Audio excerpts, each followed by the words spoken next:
Hello, I miss you in the classroom. Going to do substitution with algebra.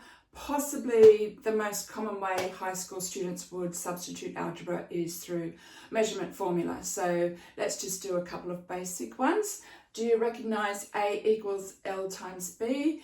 It's the area of a rectangle and a square. A square is a type of a rectangle. So it's the length times the breadth. Okay, so say that the length is 10 centimetres and the breadth is 5 centimetres. What would the area of the rectangle be? If L is 10 and B is 5, it would be 5 times 10, which is 50. Now, if the question just puts up an algebra question and says substitute, then the answer is 50. But what if the question says, this is the length of the rectangle in centimetres, this is the width or the breadth of the rectangle in centimetres, what's the area? If the question says what's the area, and it's in centimetres, if the measurements are in centimetres, then don't forget there are 50 little square centimetres that can fill up the space of that rectangle. Okay, so depending on what the question says is what you put at the end of it. Okay, do you recognise the next one? It's the area of a triangle. Half the base times the height, or some people say base times height all divided by 2, you get the same answer. All right, so if the base of the triangle is 20 centimetres, the height is 10, then your substitution into algebra. So it's a half times 20 times 10. Half of 20 is 10. 10 times 10 is 100. Once again, if the question asks for the area of a triangle, then put centimetres squared on the end, or millimetres squared on the end, or kilometres squared on the end if they're talking about a piece of land, or metres squared on the end. Depends on what the measurements are for the question. If it doesn't, if it's just a straight out substitution question with no problem question attached, then just write the answer, which is 100. So this question here is a little bit more tricky. It's a formula to change Fahrenheit to Celsius. Now, in Australia, we changed from Fahrenheit to Celsius when I was 7 years old, so I don't have much knowledge of Fahrenheit. I do remember 100 degrees was a very hot day. I do remember that if you had 100-degree temperature when you're sick, you could stay home and be sick.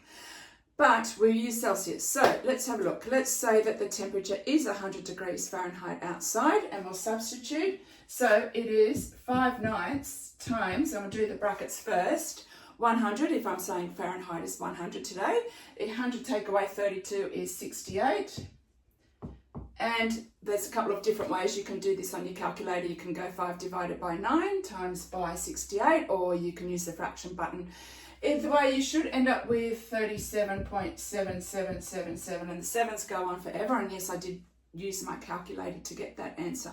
So another way of writing that is 37.7 with a dot above it.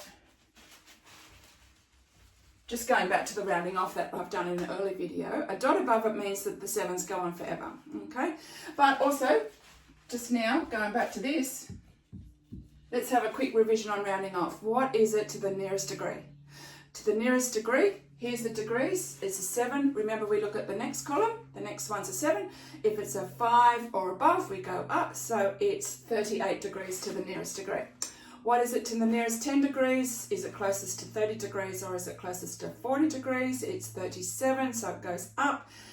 It is 40 degrees to the nearest 10 degrees. Not that we would really round up 37 degrees to 40 in everyday conversation. When we're talking about the weather, there's a bit of a difference. And let's do it to 2 decimal places. So 37.77, or is it 37.78? The next one is a 7, which is above a 5. So to 2 decimal places is 37.78. So that's just one little bit more in-depth formula that you would see. We do see these formula in textbook. So just a little bit of practice on substitution. Just a quick question on changing the subject of a formula. This time we've been given the area and we've been given the length, but we have to find the breadth. So it's kind of opposite. So there's 2 different ways of doing it. So we've been given A, so let's substitute first. So we've been given A is 100. So it's 100. And the length is 20. And we're finding, so in other words, we've been asked to find B, asked to find the breadth. All right, so 100 is equal to 20 times the breadth, all right? But this is multiplication, 20b is multiplication. To get rid of it, we do the opposite, we divide. So we divide by 20. If we divide by 20 here, we've got to divide by 20 there to balance the equation, yep? So 100 divided by 20 is 5, so the breadth is equal to 5. So that's one way of doing it. The other way of doing it is to change it around first and then substitute. Doesn't matter which way you do it. Well, in my opinion as a teacher, it doesn't matter which way you do it, as long as you do it correctly. So let's change it around first. We're finding B, so we want B by itself. We want to be able to say B equals, okay? So if we change it around first, we divide it by L. So B is equal to, because B is equal to A divided by L. Okay, so I've changed the formula around first, and then I'm going to substitute. So B is equal to 100 divided by 20, which is equal to 5. That's Paul working out there. You should put equal signs underneath each other. All right, so two different ways to substitute, or two different ways to change the subject of a formula around. One, substitute first and then change the formula. Or two, change the formula and then substitute second. Maybe do a couple where you do both ways and check that you get the same answer each time, and that will solidify that you're doing it correctly. I just want to do one last question, because these are the type of questions you often see. They're just using your logic. They're not any known formula. I just made it up, so it's not any known formula.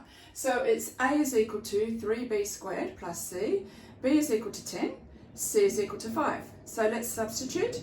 A is equal to 3 times 10 squared plus 5. Agree with that? So we've got to do the indices first, don't forget. So 10 squared is 100. So it is 300, because then we do the multiplication. So it's 300 plus 5. So the answer there is 305. Be kind to your teachers